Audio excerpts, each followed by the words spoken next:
President Biden seems to be in favor of high gas prices as a way to move towards renewables. Roll tape. When it comes to the gas prices, we're going through an incredible transition that is taking place that, God willing, when it's over, we'll be stronger and the world will be stronger and less reliant on fossil fuels when this is over. OK, Dan Brouillette is the former Energy Secretary and he joins me now.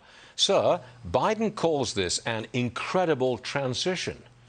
But I don't think renewables are ready for the transition yet, are they? Well, thanks, Stuart. It's great to be with you. Let me give you a quick history of energy transitions. If you look back at the history of mankind, what you'll see is a transition not from one fuel source to another, although you do see that somewhat in the portfolios. What you really see at the end of the day is a transition from less energy to more energy, because that's what it takes to run the economies, not only here in the United States, but all around the world. And then even more specifically, what we see is a transition from less energy-dense sources like biomass and wood to more energy-dense sources like oil and gas and coal, and of course nuclear. And renewables are an important component of that portfolio, that stack of energy supply, if you will. But the transition shouldn't be from one source to another. We need all of them. We need all forms of energy to produce these move these important economies forward and create the jobs that Americans and all world citizens are looking for. Is the president just basically dancing to the climate crowd's drummer?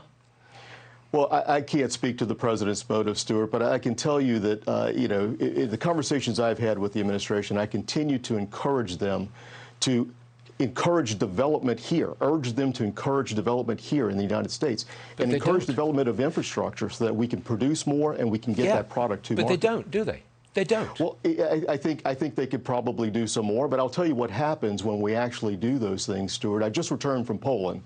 The company I run, Sempra Infrastructure, signed a deal with Poland to provide natural gas. It's going to provide about 3 million tons of natural gas to Poland. That's about 20% of the LNG that will be coming into Poland. And that's a direct result of the development of liquefaction and export facilities here in the United States. So if we encourage it here, investment will come here. And as a result, we'll have an energy security and energy supply that we can count on. The price of diesel is a real problem. I've got it now at $5.55 a gallon as a national average.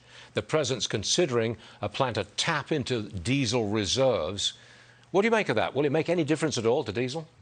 Well, I don't think it'll make much difference to the larger market. Those are very small amounts. They're primarily concentrated in the Northeast, so it may have some limited impact on that area. There'll be some spot impacts, but by and large, it will not reduce the price of diesel nationwide. OK, so now we know. Mr. Secretary, thank you very much for being with us today. It was a very big day, full of news, so I'm rather short with you, but I do apologise. Come and see us again. Love to see you. Thank you, Stuart.